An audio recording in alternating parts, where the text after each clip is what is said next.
Hello everyone, welcome to Learn Knowledge. This is to inform you all that I have started classes for Company Law, JIGL and SBEC for CS Executive new syllabus.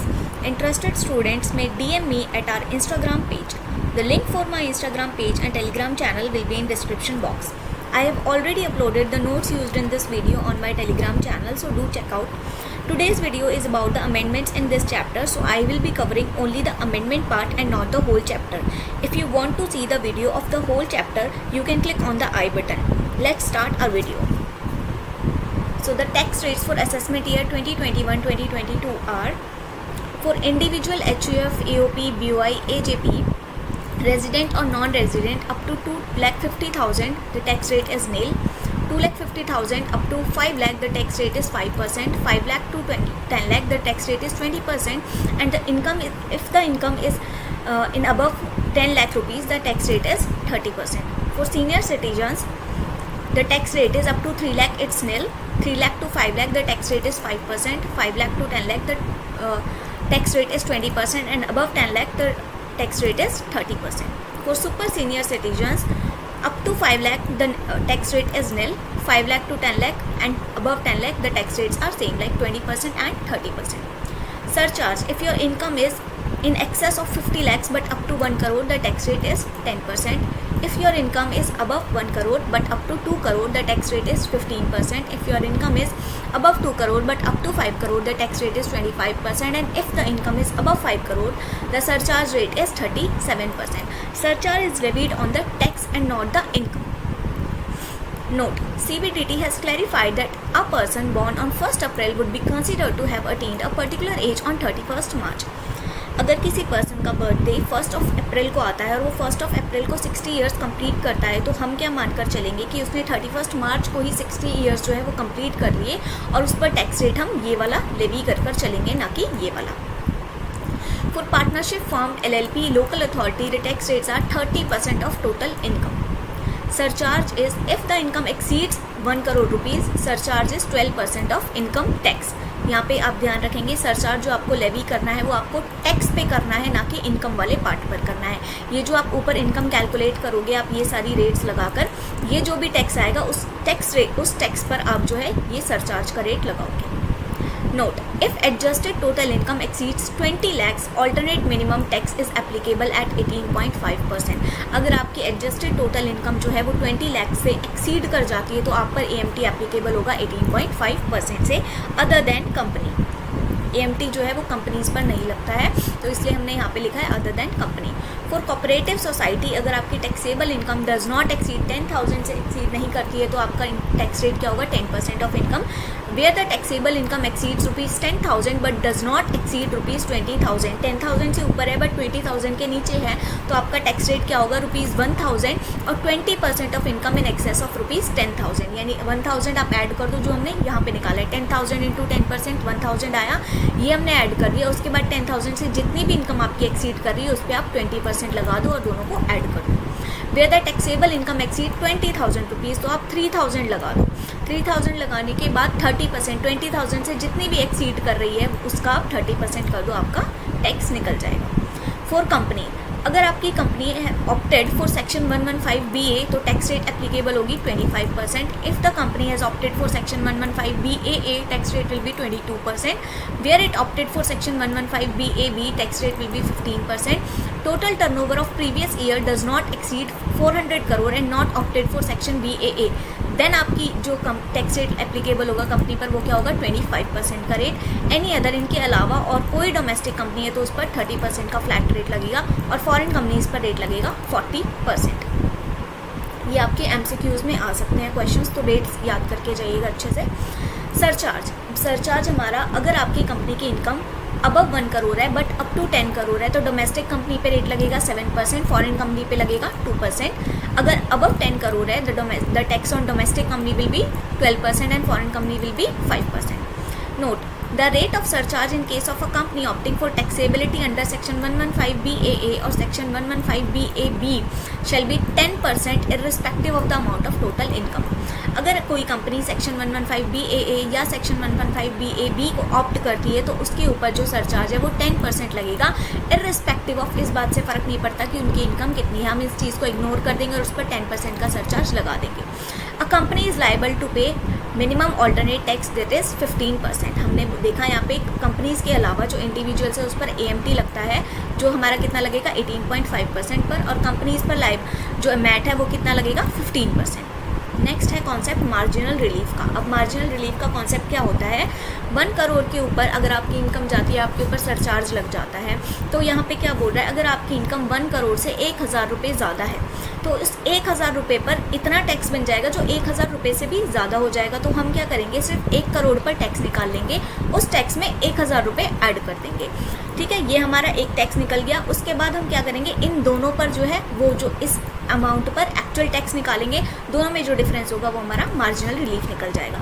अब जैसे हमने यहाँ income tax निकाला, ये इस वाले amount पर surcharge add कर दिया 15%, ये income tax on income of 1 crore, तो 1, अब ये हमारा टोटल जो टैक्स आ गया। अब यहाँ पे क्या रहा है, 1 करोड़ की इनकम पर टैक्स कितना आता, इतना। मैक्सिमम सरचार्ज पेबल, हमारा सरचार्ज पेबल कितना, अब यहाँ पर हम सरचार्ज कितना देंगे, यहाँ पर सरचार्ज निकल रहा था 4,21,000, लेकिन यहाँ पर हमने क्या बोल दिया कि हमारी इनकम सिर्फ 1000 रुपये से बढ़ी और उसकी वजह से हमारा टैक्स 4 लाख रुपये से बढ़ गया है। तो हम क्या करेंगे, सिर्फ जो 1000 रुपये की इनकम है ना उसी को टैक्स बना दो, उसी को ऐड कर दो। तो यहाँ पे हमारा इनकम प्लस सरचार्ज पेबल कितना आ गया, इतना। Thus, in the above case, though the surcharge at 15% is itna, however, since the income of Mr. Ram exceeds rupees 1 crore by just 1000, Ram will be eligible for marginal relief and maximum surcharge will be restricted to rupees 1000 only. अब यहाँ पर हमारी income जो थी वो सिर्फ 1000 रुपये से एक्सीड करी थी, बट हमारा जो टैक्स था वो इतने अमाउंट से इंक्रीज़ कर गया। तो हम मार्जिनल रिलीफ का कॉन्सेप्ट क्या कहता है कि आप ये अमाउंट ना पे करके आपकी जितनी इनकम बढ़ी है वो अमाउंट को ऐड करके आप वो पे कर दो हमारे पास। हेल्थ एंड एजुकेशन सेस 4% है, जिसका हमारी जो क्लासिफिकेशन है कैसे है, rate of education cess 2%, rate of check is 1%, rate of health cess is 1%। अब जो हमारी मेन अमेंडमेंट आई है वो आई है section 115BAC and section 115BAD। So special tax regime for individual and HUF, तो इंडिविजुअल और HUF के लिए हमने एक स्पेशल टैक्स रिजाइम निकाला है, जिसे हम न्यू स्कीम भी बोल रहे हैं, जिसमें हमने क्या किया है, हमारे टैक्स के रेट्स को रिड्यूस कर दिया है। अब रिड्यूस्ड रेट्स ऑफ टैक्सेस क्या है, अप टू, अगर आपकी income total income up to 2,50,000 है, रेट निल रहेगा। 2,50,000 से 5 लाख तक है तो आपको 5% का टैक्स लगेगा। 5 लाख टू 7,50,000 है, वहाँ पे क्या था, 5 लाख टू 10 लाख है तो आपको 20% लग रहा था, बट यहाँ पे क्या बोल रहा है, 5 लाख से 7,50,000 तक का इनकम है तो आपको 10% का टैक्स लगेगा। अगर 7,50,000 से 10 लाख है तो 15%, 10 लाख से 12,50,000 है तो 20%, 12,50,000 से 15 लाख है तो 25%, एंड अबव 15 लाख है तब जाकर आपको 30% पे करना होगा।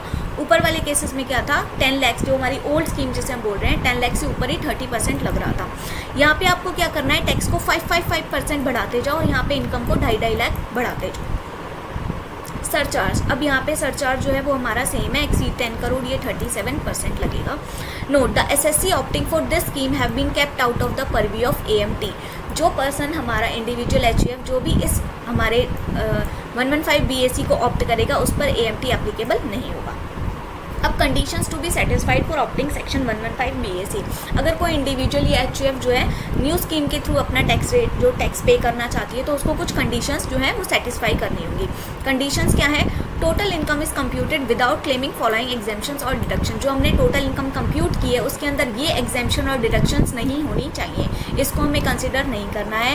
यानी वो क्या क्या डिडक्शंस और एग्जेम्पशंस है, leave travel concession, house rent allowance, official and personal allowance, allowances to MPs, MLAs, allowance for income for minor, deduction for units established in SEZ, standard deduction, entertainment allowance, professional tax, interest on housing loan, additional depreciation for new plant and machinery, deduction for investment in new plant and machinery in notified backward areas, deduction in respect of tea, coffee and rubber business, deduction in respect of business consisting of production of petroleum or natural gas in India, deduction for donation made to approved scientific research association, deduction for payment made to an Indian company for doing scientific research which may or may not be related to business, deduction for donation made to university, college or other institution for doing research in social science or scientific statistical research, deduction for donation made for or expenditure on scientific research, deduction in respect of capital expenditure incurred in respect of certain specified businesses, deduction for expenditure on agriculture extension project,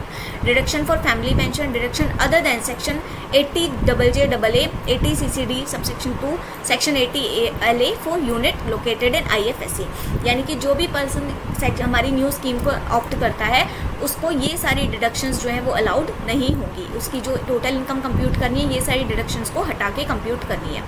total next condition क्या है, total income is calculated after claiming depreciation other than additional depreciation and without adjusting brought forward losses and depreciation. हमारी जो total income हमें calculate करनी है वो हमें calculate क्या करनी है, after claiming depreciation. Depreciation claim करना है अदर देन, लेकिन एडिशनल डेप्रिसिएशन को क्लेम नहीं करना है एंड उसमें हमें कोई ब्रॉट फॉरवर्ड लॉस या डेप्रिसिएशन है उसको एडजस्ट नहीं करना है।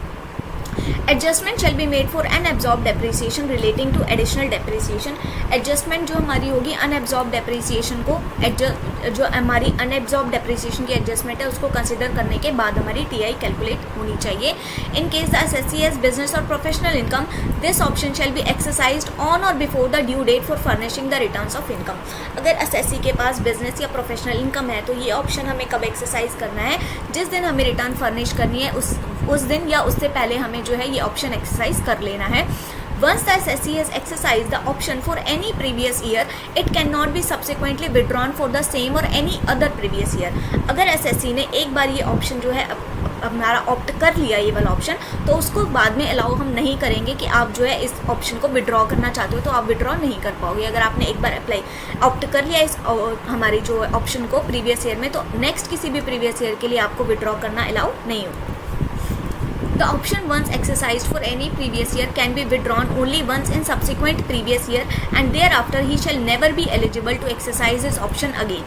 नेक्स्ट क्या बोल रहा है, अगर किसी पर्सन ने एक्सरसाइज कर लिया ये ऑप्शन और बाद में वो चाहता है कि उसको जो है ये ऑप्शन विड्रॉ करना है, तो वो सब्सिक्वेंट प्रीवियस ईयर में जिस ईयर में आपने ये ऑप्शन लिया था उसमें आप विड्रॉ नहीं कर पाओगे, उसके किसी भी सब्सिक्वेंट प्रीवियस ईयर में आप विड्रॉ कर सकते हो। बट उसके बाद क्या होगा, उस पर्सन को हम दोबारा अलाउ नहीं करेंगे सेम ऑप्शन एक्सरसाइज करने के लिए, except where such person ceases to have any business income.